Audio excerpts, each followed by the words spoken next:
우리는 저번 시간에 10년간의 하나님의 연단을 받고 사명자로 하나님의 사람으로 다듬어져가는 다윗을 생각해 보았습니다. 성경이 밝히고 있는 다윗의 70평생을 살펴볼 때 20살에서 30살까지 그가 하나님 앞에서 받았던 연단, 그 연단은 하나님을 의지하는 법을 배우는 절호의 기회였고, 그가 왕으로 40년 동안 재위 기간 동안에 한 번도 전쟁에서 져본 적이 없습니다. 하나님은 그의 편이셨습니다. 전쟁할 때마다 하나님이 가르쳐 주셨고 하나님이 붙여주셨고, 다시 말씀드리면 이기는 싸움을 하게 하셨어요.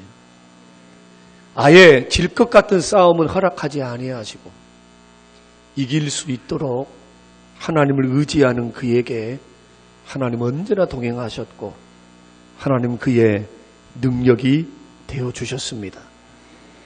우리는 저번 시간에 다윗의 일생을 통해서 연단 없는 축복 없다, 십자가 없는 영광 없다, 예수 믿으려고 하는 사람들이 연단을 거부하고 십자가를 거부하면은 복받을 생각하지 마라. 아예 하나님으로부터 상급받을 생각하지 말라. 성경은 너희 면류관을 뺏기지 말라고 말씀하십니다. 연단 받으셔야 할 줄로 믿습니다. 복받을 만한 믿음의 그릇으로 세워져야 될 줄로 믿습니다. 하나님은 부른 사람, 택한 사람, 복줄 사람, 세울 사람 부지런히 연단하십니다. 우리는 이것을 다윗의 일생을 통해서 우리는 5군데의 피난처를 통해서 저번 주간에 확인했습니다. 그런데 다윗이 이렇게 주님 손에서 다듬어져서 왕으로 세워졌을 때 다윗 일생에 있어서 가장 큰 신앙, 그가 하나님 앞에서 복받고 살고 승리를 가져올 수 있었던 절호의 큰 신앙을 배우게 되는데, 그 신앙이 어떤 신앙이냐 하면은 묻지 않고는 움직이지 않는다. 하나님께 기도하지 않고서는 행동하지 않겠다는 거예요. 왜냐하면 도망자 시절에 피할 길을 주시고 갈 길을 허락하시고 보호하시고 은혜 베푸신 분이 누구냐? 하나님이었습니다. 그를 도와줄 자는 부모 형제도 그를 도와줄 자가 없었어요. 그를 따르는 사람들은 실력 있는 능력 있는 사람들이 아니고 고난당한 사람, 환난당한 사람, 억울한 사람, 채무 있었던 사람, 그런 사람들이 쫓아왔기에 다윗은 오히려 그들을 돕고 살았지, 그들을 통해서 어떤 힘을 얻었던 것은 결코 아닙니다. 오늘 본문 14절 말씀 보면은 다윗이 광야의 요새에도 있었고 또 십광야 산골에도 머물렀으므로 사울이 매일 찾되 하나님이 그를 그의 손에 넘기지 아니하시니라. 누가 그의 손에 넘기지 않습니까? 하나님이 사울 손에 넘기지가 않아요. 하나님이 죽이시면 살 자가 없습니다. 그러나 하나님이 살리시려면은 죽을 자가 없어요. 하나님이 죽이기를 작정하시면 접시물에 빠져도 죽는 겁니다. 그러나 하나님이 살리실 것을 작정하시면 전쟁이 터진다 할지라도, 우리에게 풍랑이 다가온다 할지라도 그 사람은 죽을 수 없어요. 하나님이 보호하신 겁니다. 그래서 그는 40년 동안 재위 기간 동안 있으면서 기도하고 전쟁합니다. 순간순간 삶 속에서 체험하며 하나님을 만났기 때문에 그는 기도 없이 결단하지 않습니다. 주께 묻습니다. 하나님 올라갈까요? 오냐 올라가라. 하나님 어떻게 할까요? 아니다, 지금 올라가면 안 된다. 뽕나무 수풀에 숨어 있다가 바스락 소리가 나면은 기습 공격해라. 주님은 이런 훈련을 어디에서 배우게 하셨습니까? 왕궁이 아닙니다. 광야예요. 자기를 도와줄 수 없는, 도움이 전혀 없는 광야에 하나님이 10년 동안 그를 다듬으시고 연단하사 누구만 바라보게 하십니까? 주만 바라보게 하는 거예요. 신앙생활이 뭡니까? 믿음생활이 뭔가요? 우리의 구주 되신 예수 그리스도를 신뢰하고 예수만 바라보고 예수만 따라가는 것이 신앙생활인 줄로 믿으시길 바랍니다. 이게 신앙생활입니다. 신앙생활 다른 거 아니에요. 복잡한 게 아니에요. 복잡한 게 아니에요. 결코. 예수 신뢰하고 예수 바라보고 예수만 따라가면 돼요. 근데 사람들은 사람들의 말에 귀를 너무 기울입니다. 환경을 너무나도 지나치게 바라보니까 분별을 하지 못해요. 그래서 믿음의 사람들은 환경이 어렵고 힘들 때일수록 엎드려 기도하는 목소리를 높입니다. 그러면 육의 소리는 적어지고 영의 소리는 크게 일어날 줄로 믿습니다. 내 안에 계신 성령의 음성이 들리고 강한 능력과 은혜를 통해서 역사하시는 그 하나님의 놀라우신 은혜들이 우리를 통해서 인도해 가심을 보게 돼요. 귀로만 듣는 게 아니고 체험하게 됩니다. 하나님을 체험하며 걸어가는 거예요. 이런 신앙과 이런 삶을 통해 그는 성공 가도를 달렸고, 그리고 오늘 본문 말씀을 통해서는 하나님께 연단받고 하나님 은혜를 누리고 살고 보호를 받고 사는 사람인데 하나님께서 이 사람을 향해서는 복을 주는 거예요. 복을. 어느 환경, 어떤 여건, 어느 곳을 가든지 하나님이 그에게 복을 주세요. 놀랍지요? 내가 너에게 뭐가 아깝겠냐는 거예요. 내가 너에게 무엇을 아끼겠냐는 겁니다. 그러면서 그 일라의 사건을 통해서도 하나님은 다윗에게 복을 주시고 승리를 주시고 그를 적극적으로 인도해 가시고, 그래서 그는 그 일라 성을 차지하지는 못했지만은 하나님께서 나라를 맡겨주신 줄로 믿습니다. 나라를 맡겨주셨어요. 우리는 복받을 사람이 어떤 인격, 어떤 믿음의 자세를 갖는 사람일까? 도대체 어떠했길래 하나님께서는 다윗 가문을 사랑하시고 다윗 한 사람 때문에 대대로 하나님의 언약을 맺으시면서 그 축복이 대물림되어서 천대까지 이르러 하나님의 은혜와 복을 받는 그런 명문 가문이 되게 하셨을까? 저는 오늘 저번 주의 말씀을 이어서 쫓기는 인생이었지만 결국 하나님의 축복을 받는 인생이었다. 시작은 미약했지만, 시작은 고통이었지만 가면 갈수록 하나님의 은혜와 복이 넘치는 명문 가정과 가문. 예수 믿는 사람은 끝이 좋아야 돼요. 과정도 좋아야 되지만 가면 갈수록 좋아야 돼요. 믿음도 좋아야 되고 환경도 좋아야 되고 영적 모습도 좋아야 되고. 할렐루야. 이것이 신앙생활 제대로 하는 겁니다. 이런 은혜를 누리기 위해서 저는 4가지로 말씀을 주목해 보기를 원합니다. 그 첫 번째가 뭐냐 하면은 공경에 처한 사람들을 돌아보는 자세입니다. 오늘 본문의 말씀의 내용이 어떤 내용이냐 하면은 이런 내용입니다. 그가 블레셋 가드에 있을 때에 블레셋 가드에서 이제 나와서 모압 지역에 들어갔지요. 그 모압 지역에 있을 때 갓 선지자가 너는 유다 땅이 사명지니까 훈련받으러 가거라 라고 말합니다. 그러니까 이 모압 지방에 있던 그가 평안하게 안락한 생활 가운데 있던 그가 유다 땅으로 들어갈 때 제일 먼저 갔던 곳이 어디입니까? 헤렛 수풀입니다.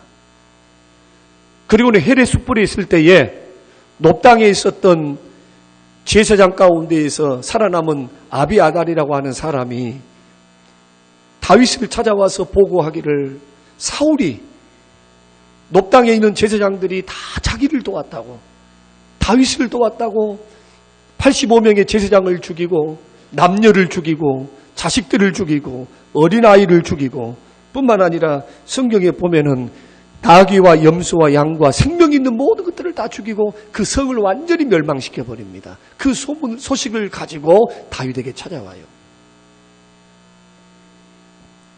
그러니까 이 소식을 들었던 다윗이 내 탓이다, 내 잘못이다, 얼마나 가슴을 치면서 자기 탓을 한지 몰라요. 그리고는 아비아달에게 내가 너의 보호자가 되겠다, 함께 살자, 이렇게 이야기를 했습니다. 그리고 그 일이 있은 지 시간이 얼마 되지 아니해서 다른 사람들이 다윗에게 이제 소식을 하나 전합니다. 그 소식이 뭐냐 하면은 블레셋 사람들이 그일라성 자기 민족과 동족을 공격해서 곡식을 약탈하고 사람들을 압제한다는 소식을 전달을 했습니다.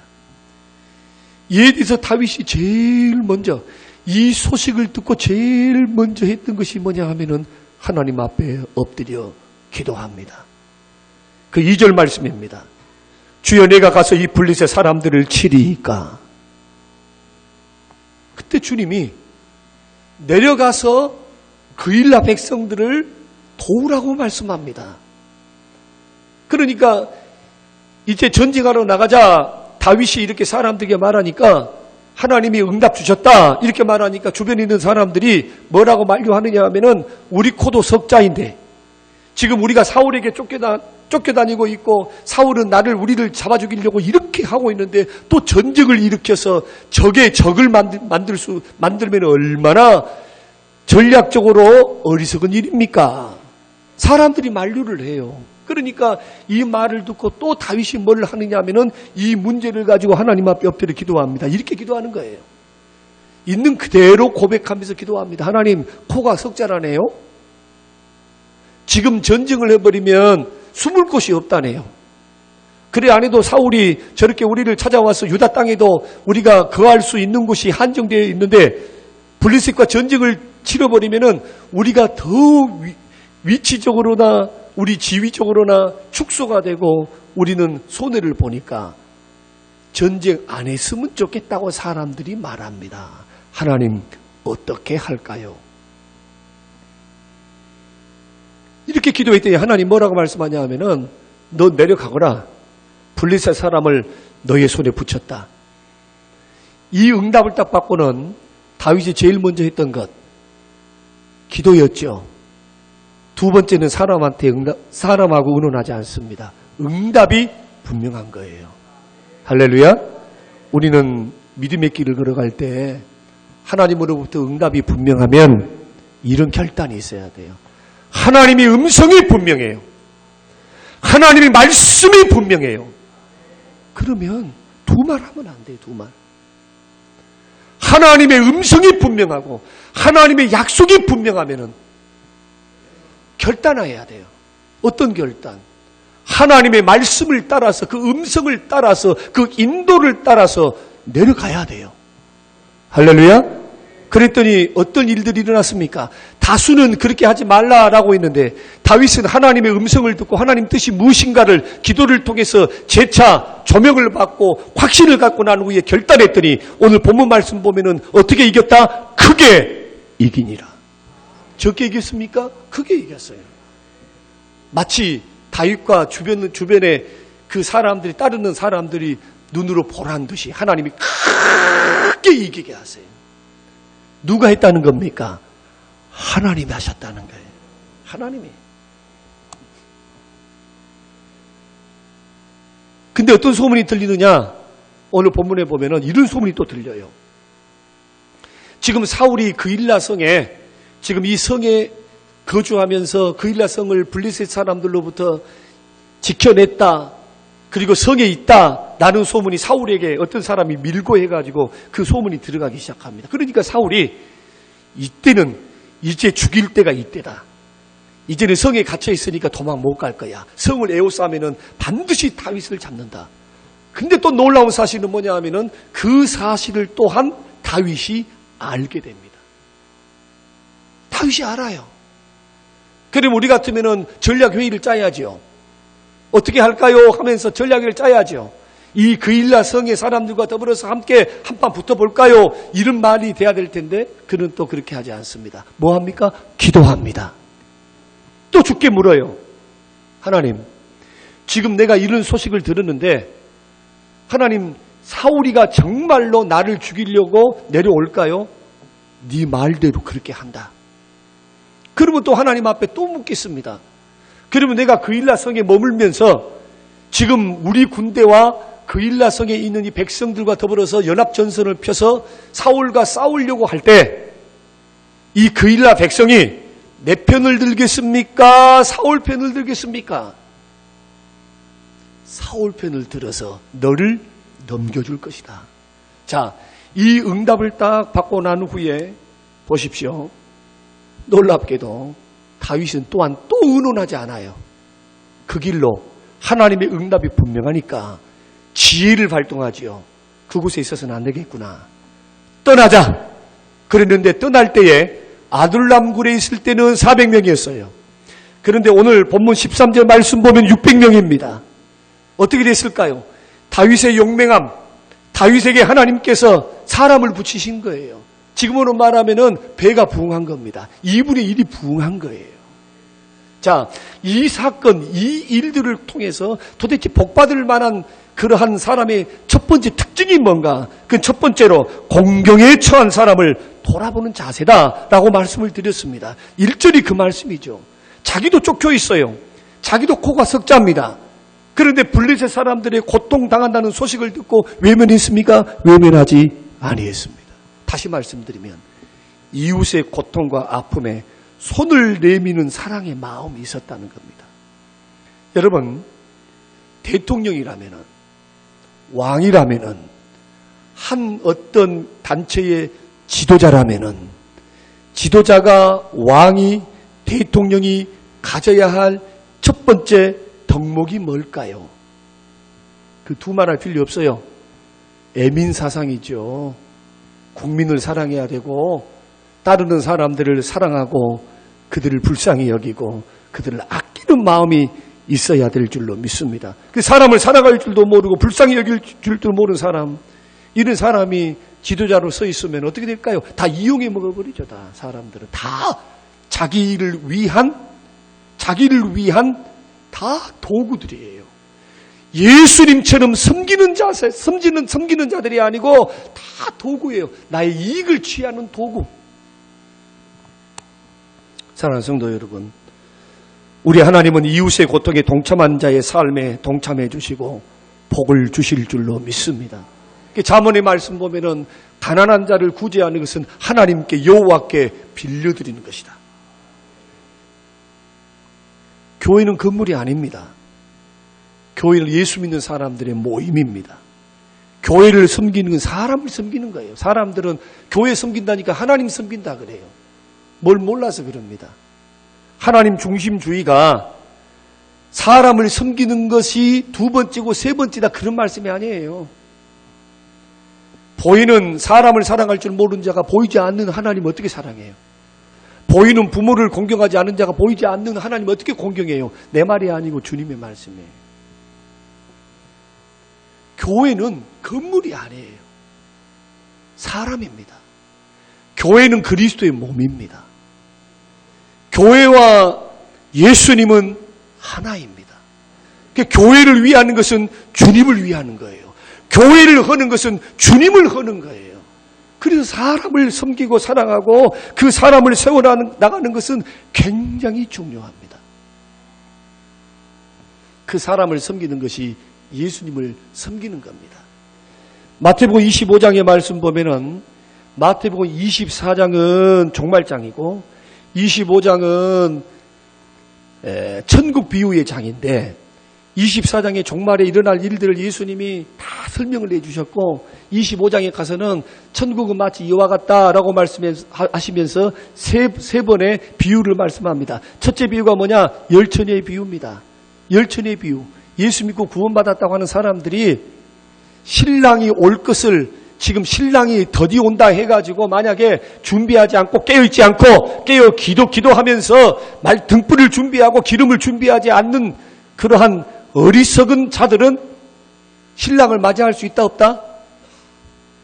맞이할 수 없다. 그러니 예수님께서 종말에 일어날 일들을 딱 설명을 하시면서 뭐라고 말씀하느냐? 예수 믿는 자들은 반드시 반드시 깨어서 다시 오실 주님을 준비하라. 맞이할 준비하는 거예요. 맞이할 준비. 두 번째는 달란트 비유입니다. 주님께서 뭐라고 말씀하냐 하면은 달란트 비유를 통해서 내가 너에게 모든 것을 주었다. 생명을 줬다. 물질 줬다. 건강 주었다. 인생을 주었다. 가성을 주었다. 그것을 가지고 너는 누구를 위해 무엇을 어떻게 하고 너는 살았느냐. 이것을 주님 앞에 계산한다 안 한다? 계산하리라. 누구에게? 예수 믿는 사람들. 한 사람도 예외 없이. 그때 이것을 예수님을 오해하고 심판의 주인을 오해해서 섬길 줄을 모르는 자, 자기 것인 줄 알고 아니면 주인이 엄하다고 생각해서 잃어버릴까 무서워가지고 이것을 가지고 열심히 주인을 위해서 충성봉사하면서 주인을 위해서 뭔가 마음을 들이고 나를 위해 십자가에 죽어주신 그 놀라우신 은혜와 사랑에 감격해서 큰 거 아닙니다. 나에게 주신 달란트예요. 나에게 주신 것 안에서 해야지 나에게 주시지 않는 밖의 것을 요구하시지 않잖아요. 성결하는 겁니다. 예수 믿고 구원받은 하나님의 백성들은 가만히 있지 말라는 거예요. 그러면서 한 사람은 악하고 게으른 종아 슬피 울며 어두운 가운데 이를 갈미 있으리라. 그러나 하나님의 것을 가지고 남겼던 자들에게는 창세전부터 예비된 영원한 나의 영광에 참여하면서 예수님이 이 말씀하셨어요. 또 25장에 보면은 32절 이하에 보면 백보자 심판대 앞에 최후 심판의 광경을 예수님께서 말씀하십니다. 심판대가 있는데 오른쪽은 양이 있고 왼쪽은 염소들이 있어요. 그러면서 양들에게 말하기를 이렇게 말합니다. 너희들은 내가 배고팠을 때 먹을 것을 주었고 목말랐을 때 마실 물을 주었고 헐벗었을 때 옷을 주었다. 감옥에 있을 때 나를 찾아와줘서 고맙다. 누가 이 말을 하고 있는 겁니까? 만왕의 왕, 심판의 왕 되신 예수 그리스도께서 지금 판단하시는 거예요. 그때 어느 쪽에 양들이 뭐라고 말하느냐 하면 예수님 내가 언제 그랬습니까? 물었습니다. 예수님 언제 그랬나요? 예수님 언제 그랬어요? 그러니까 뭐라고 말씀하느냐 하면은 가난한 사람, 소외된 사람, 너를 주변에 너의 주변에 있었던 그 사람들에게 하는 것이 곧 나에 대하여 하는 것이니라. 그 반대로 왼편에 있는 사람들에게는 뭐라고 말씀하느냐 하면은 마귀와 귀신들을 위해서 예비된 영원한 지옥으로 너희들은 들어가라. 그렇게 말씀을 해요. 염소들에게. 그러면서 책망하십니다. 너희들은 내가 배고팠을 때 먹을 것도 안 줬다. 목말랐을 때 마실 것도 안 줬다. 헐벗었을 때 옷도 안 줬다. 너희들은 관심도 없었지. 그러니까 그 사람들이 물어보는 겁니다. 예수님, 내가 만약에 예수님이 지금 헐벗고 있었으면 내가 가만히 있었을까요? 내가 예수님이 그러고 있으면 가만히 있었을까요? 내가? 예수님 그런 적 없어요. 그때 뭐라고 말씀하시느냐 하면 지극히 적은 자에게 하지 않는 것이 곧 나에게 하지 않는 것이다. 예수님 마태복음 5장, 6장, 7장에서 지극히 적은 자에게 하는 것이 곧 나에 대해서 하는 것이다. 냉수 한 그릇이라도 섬기면은 결단코 하늘에서 상을 잃지 아니하리라. 여러분 천국과 지옥을 뭘로 말씀하고 있습니까? 예수 믿고 안 믿고 이것으로 말씀하고 있습니까? 천만에요. 한국교회 문제가 여기 있어요. 한국교회 문제. 믿음과 행위를 구별해요. 구별. 믿음과 행위는 하나입니다. 진정으로 구원받은 사람은요 그렇게 살 수 없어요. 진짜 예수 믿고 구원받은 사람들은요 삶이 변할 수밖에 없어요. 선한 열매를 맺을 수밖에 없는 줄로 믿으시기 바랍니다. 입술로만 주여 하는 게 아니에요.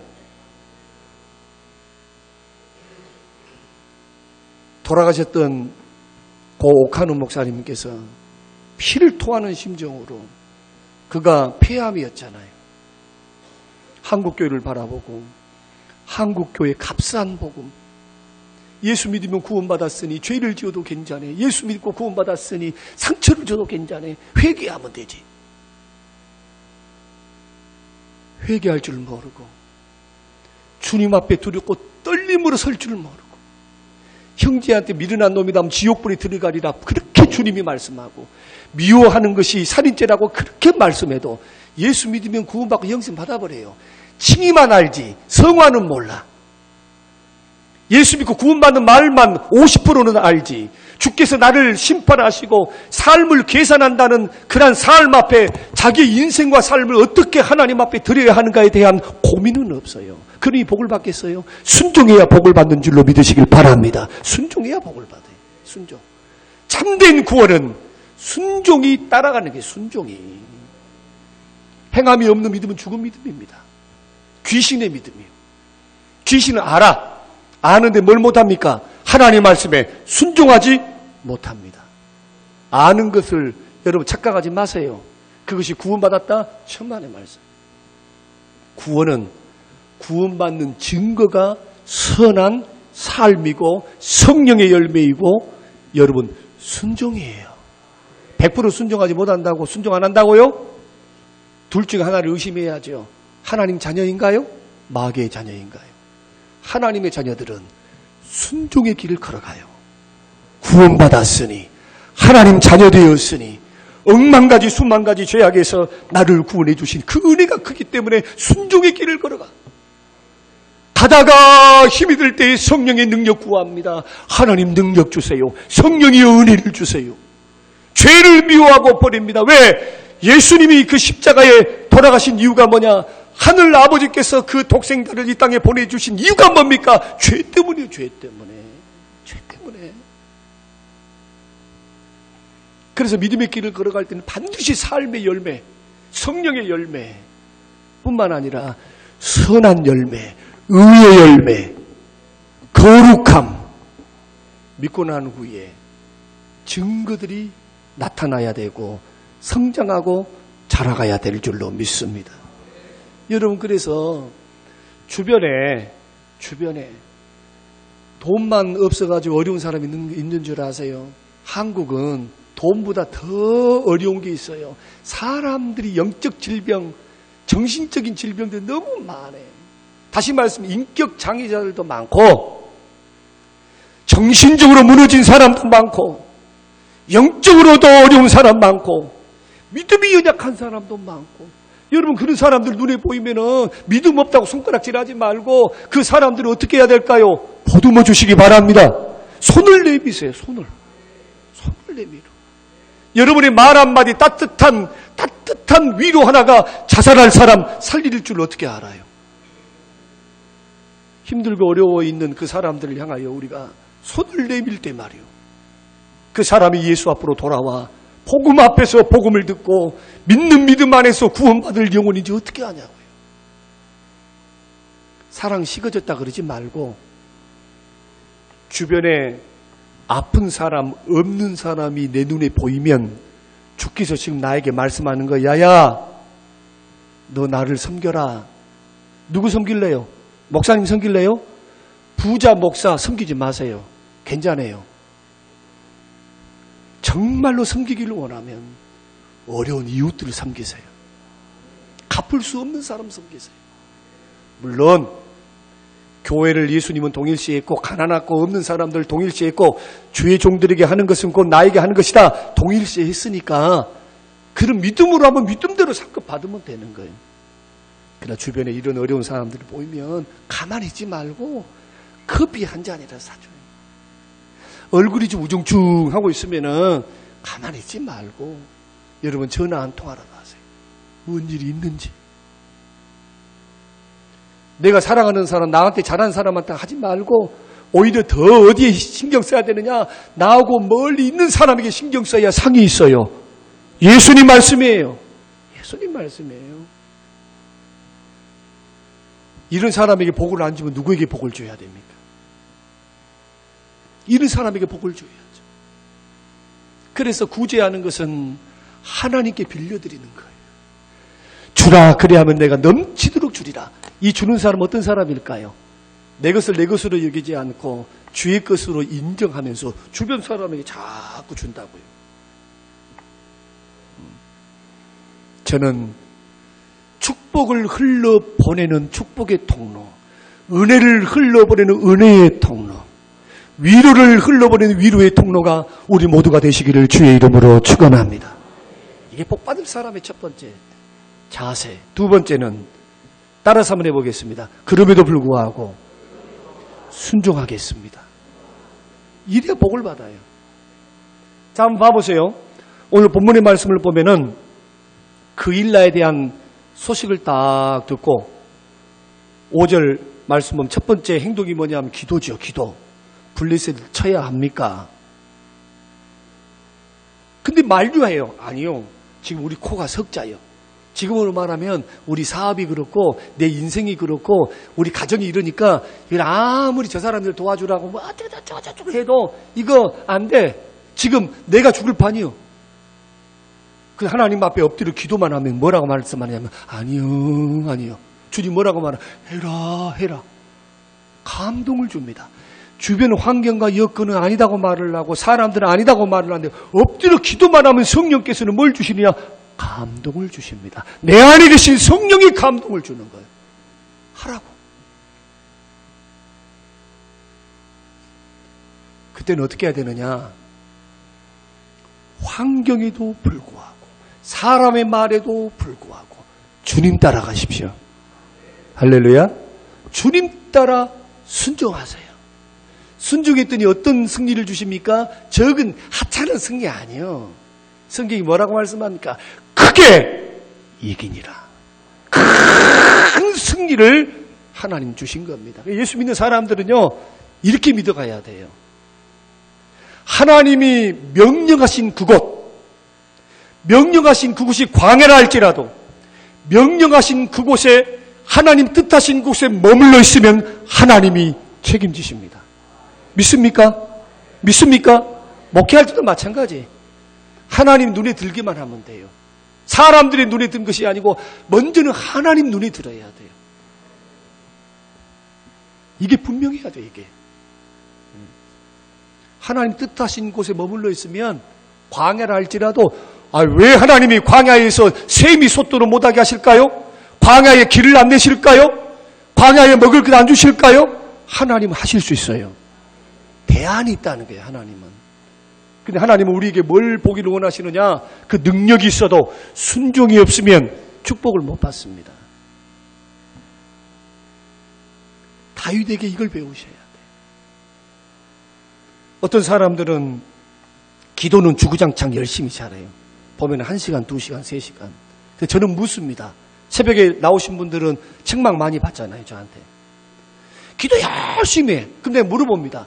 오늘 기도하고 어떤 응답 받고 갔냐고. 기도 응답이 얼마나 되냐고 물어봐요. 나오지만 주구장창 하나님 어쩌고 저쩌고 이쩌고 저쩌고 하나님 1번은 이것고요. 2번은 이것고요. 3번은 저것고요. 아멘. 주님 들으셨지요. 나 할 말 다 했으니까 갈게요. 점검해야지 기도를. 내 마음에 계신 성령, 내 안에 계신 성령께서 내가 했던 그 기도에 대해서 어떤 기쁨을 주시고 확신을 주시고 어떻게 역사하시고 말씀을 생각나게 하사 어떤 응답을 주시고 마음에 어떤 평안을 주시고 나에게 어떤 감동을 주시고 말이에요. 말씀을 드릴 때도 아멘, 아멘. 잘하신 분들 감사합니다. 예, 할렐루야 하면 크게 한번 아멘 해보십시다. 할렐루야, 할렐루야. 이 정도는 아멘 크게 하셔야 돼. 근데 그것보다 더 잘해야 될 게 뭐냐? 믿는다면서요. 아멘이란 뜻이 뭐냐면 주여 믿습니다. 그 말씀대로 이루어질 줄로 믿습니다. 그러면 순종해야죠.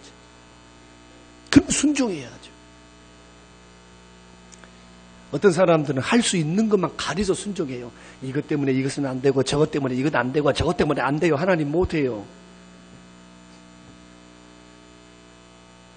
예수 믿는 사람은 순종하는 지경이 넓어져야 축복의 지경이 넓어지는 겁니다. 믿으시길 바랍니다. 순종의 지경을 넓히세요. 하나님 말씀하시면은 아멘 하고 순종해 보려고 최선을 다하셔야 돼요. 하나님 말씀 저는 그래서 이렇게 말씀합니다. 다른 말씀 많이 들으려 하지 마세요. 지금 말씀은 홍수시대예요. 홍수시대. 말씀 채우는 거 귀해요. 52주 제가 이 설교 말씀을 가지고 주일날 주셨던 말씀을 또 방송으로 듣고 유튜브로 들으면서 그 말씀을 일주일 동안 적용해 보라고 제가 유튜브를 하는 거지. 제가 이름을 내가지고 뭘 해보겠다고 하는 거 아니에요. 전도하는 것, 성도들 유익, 그거 아니면 할 이유가 없어요. 그 말씀 붙들고 어떻게 그 말씀을 따라서 순종할까? 그 말씀을 따라서 어떻게 하면 내가 잘못 생각하고 잘못 판단하고 있었던 것들을 생각을 고치면서 주여 하나님 말씀에 거울에 비춰보니까 이것은 잘못됐고 이건 이러는데 하나님 내가 이것을 버리고 내가 이렇게 걸어가기를 원하오니 주여 나에게 말씀 순종할 수 있는 의지를 드릴 수 있는 능력을 주시고 은혜를 주세요. 성령의 역사해 주세요. 이런 몸부림들이 있습니까?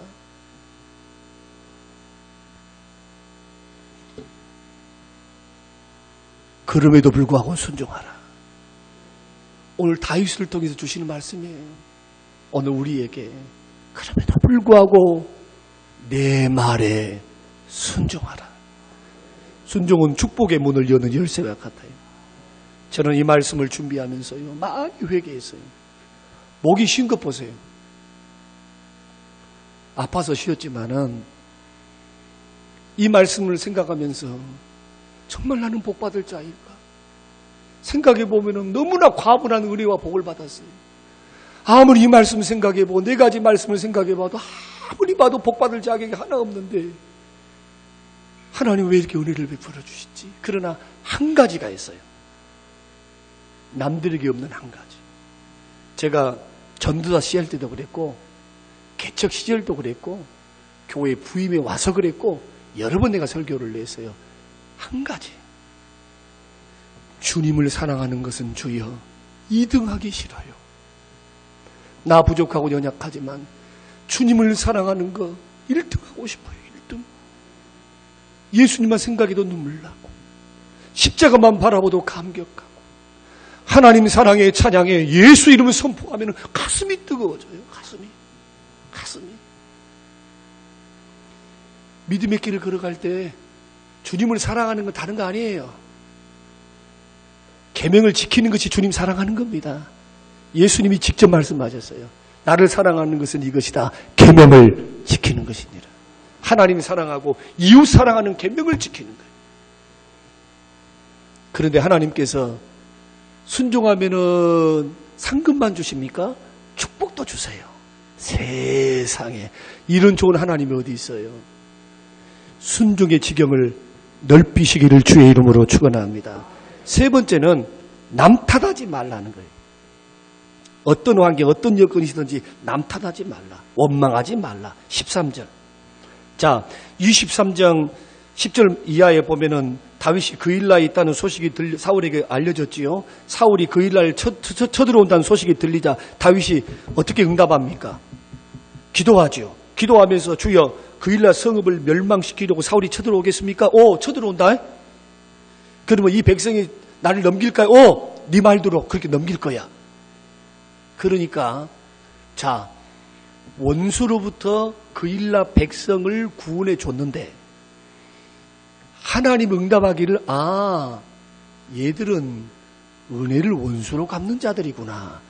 배반하구나. 사울이 구해준 거 아니잖아요. 근데 하나님도 응답을 받았어요. 겉으로는 네 편이라고 말하지만은 딱 환경 맞닥뜨려 봐봐. 그러면 네 편 아니야. 고무신 거꾸로 신어. 그래서 예수 믿는 사람들은 아셔야 돼요. 사람은 믿음의 대상이 아닙니다. 신뢰의 대상이 아니에요. 성경이 말하는 사람들은 어떤 대상입니까? 용서와 사랑과 이해해줘야 될 대상이에요. 믿습니까? 그걸 우리에게 하나님이 요구하시는 거예요. 그일라를 떠나면서 그는 원망하지 않았습니다. 남 탓하지 않았습니다. 너희들이 그럴 줄을 몰랐다는 둥. 세상에 내가 이렇게 마음을 다하고 너희를 사랑하고 너에게 이렇게 해주는데 돌아온 곳이 고작 이거냐? 이런 말 안 한다는 거예요. 자, 우리가 믿음의 길을 이렇게 걸어가고 관계를 이렇게 맺어갈 때 자, 그럴 줄 몰랐다고 막 분노를 내면서 머리띠 매는 것은요, 수험생이나 머리띠를 졸라매야지. 분이 가득 차가지고 그냥 막 화가 나가지고 그런 분들은 제명에 못 살아요. 스트레스 받아갖고 죽어요. 복 받을 사람 어떻게 해야 될까요? 그것조차도 주께 맡겨야 될 줄로 믿습니다. 어떻습니까? 주께 맡겨야죠. 언제 내가 사람 믿고 살았어요? 그 말이에요. 주님 신뢰하고 살았지. 그 말입니다. 이것은 삶에서 결단해야 돼요. 결단. 이 결단을 자꾸 결단하셔야 돼요. 사람 너무 믿지 마세요. 사람은 좋을 때 좋아요. 그러나 안 좋을 때는 생각해 보세요. 안 좋을 때는 안 좋을 때는 좋았던 적 생각한가요? 안 한가요? 예? 좋았던 그 세월들은 다 묻혀버리고 안 좋았던 그것 가지고 그냥 막 이런다고. 그래서 저는요, 죄송하지만 장로님들하고도 갈등이 있기도 하고 장로님들하고 어려움이 있어요. 저는 성도들하고는 없어. 장로님들하고 있죠. 그러나 장로님들이 다는 또 아니요. 또. 그러면 뭘 생각하느냐? 기도하면 이거 생각합니다. 내가 서운한 것이 크면은 나만 손에 들어. 세상에 서운한 것을 한 가지고 잘한 것은 100가지요. 어째 이럴 때 아멘 하셔야지. 장로님들이 아멘 하셔야지. 장로님들이 아멘 안 하고 계시구만. 100가지 잘한 거 이야기하고 있는데. 서운한 것은 한 가지고 잘한 것은 100가지요. 그런데 서운한 거 한 가지를 못 이기니까 목사도 옹졸해져 가지고 마음이 꾹 해갖고 나도 시험 들었어요 하고 그런 저의 모습을 이렇게 보면서 참 어떨 때는 웃었어요. 피식 웃었습니다. 그걸 말을 해놓고 웃긴 거요. 아, 세상에 내가 지금 정신이 지금 제정신이 아니었네. 정신을 차리고 보니까 너무너무 미안하고 죄송하고. 우리 장로님 같은 장로님들이 없어요. 어떻게 아멘이요. 다시. 우리 장로님들 같은 장로님들은 안 계세요. 제가 자신 있게 말씀드릴 수 있어요. 그런데도 서운하면 그런 마음이 오더라고요. 여러분, 우리 관계를 맺어갈 때, 자, 내가 막 분노하고 있을 때, 내가 머리 싸매고 있을 때 보시는 분이 계십니다. 누가 보고 계실까요? 주님이 보고 계세요. 너 왜 그렇게 뿔딱지 났냐? 너 뭐가 그래 억울하길래 네 탓하고 있냐? 네가 뭐가 얼마나 힘들길래 너 원망하고 있냐? 야! 너 살 길 가르쳐 줬잖아, 너. 그 일날 천도로 온다니까? 그 사람은 네 편 아니다니까? 그럼 뭐만 하면 됩니까? 묵묵히 여러분들 길 걸어가시기를 주의 이름으로 축원합니다. 묵묵히 주님 가르쳐 주신 길 걸어가세요. 묵묵히 가세요, 묵묵히. 감사함으로 가면 더 좋고, 감사함이 안 되면 묵묵히 가세요, 묵묵히. 그 길에 하나님이 복을 주실 줄로 믿습니다. 마지막은 때를 기다리는 자세입니다. 네 번째. 다윗이 생각 한번 해보세요. 400명에서 600명 군사입니다. 블레셋을 크게 이겼어요. 그 일라 성의 사람들로 도울 수도 있었을 거예요. 그리고 떠나가면서 나갔지만은 사울이 쳐들어온다 그러면은 맞짱 뜰 수 있죠. 맞짱. 네 한번 해볼래? 나 군대 장관이었어. 당신은 천천히고 나는 만만이야. 하나님 나도 기름 부었고 니도 기름 부었어. 자, 그러니 맞짱 뜰 필요 있겠죠? 한번 물어보는 겁니다. 당신도 기름 부었고 나도 하나님이 기름 부었어. 사무엘을 통해서. 그러니 당신이나 나나 똑같아. 나를 죽이려고 그렇게 너는 갚으려고 이렇게 애쓰지. 좋아. 나도 군사가 있어. 이제 싸워보자. 맞짱 뜹니까? 안 뜹니다. 비겁해서 그럴까요? 아니에요. 이 문제를 하나님이 처리해 주실 줄로 믿으니까 맞짱을 안 떠요. 믿습니까? 이게 선으로 악을 이기는 방법입니다.